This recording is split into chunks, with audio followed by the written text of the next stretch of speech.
Yeah, so when you're riding him, you start to have an awareness of what your legs are doing, how much your legs are doing.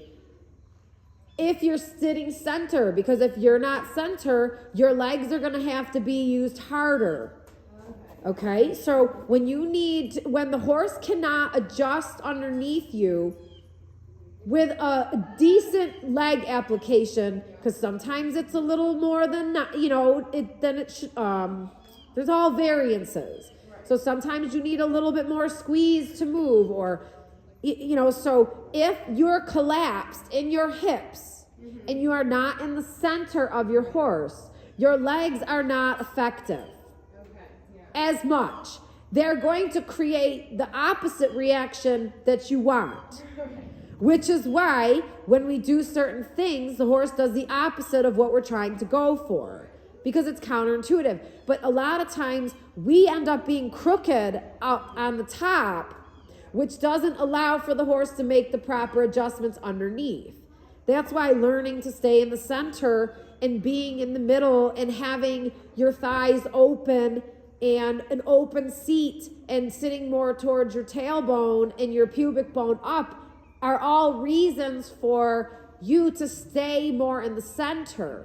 The more you rotate off of your bottom, the more you tip one way or another. Okay? Now, if you over-roll back where you're sitting too far back, then that has the same effect. So there's a fine line of how and where you need to sit so that you don't get left to one side or another. Now, yes, none of us are perfect, and yeah, it's not easy, but if a horse like him is struggling with his balance, it's very important that you do your best to stay as balanced and soft and open and effective as possible.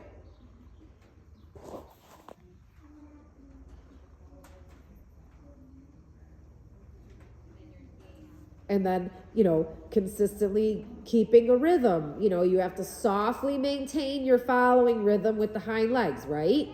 Because the minute you stop allowing that to happen or following his hind legs, he stops moving because you just stopped moving. Right. So if you want the horse to move, there has to be fluidity in your back and your seat, or your hips kind of, that are following the movement of the horse. But it's that backwards bicycle wheel we talked about. Remember? So, and it's about your pubic bone going to your belly button.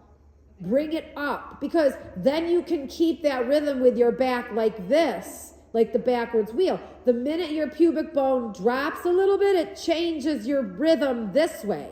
Yeah. So it's a teetering scale, and when we use our leg, the pubic bone drops. So that means you're locking in your hip and where your hip and thigh meet. So before you use your leg, you have to open that joint and release that joint. That's why the ideal positioning to use your leg, or the ideal thing to do in the beginning, is open your knee, because then it naturally brings your calf right on the horse. And then it keeps your hip open and you towards your tailbone, not dropping down towards your pubic bone.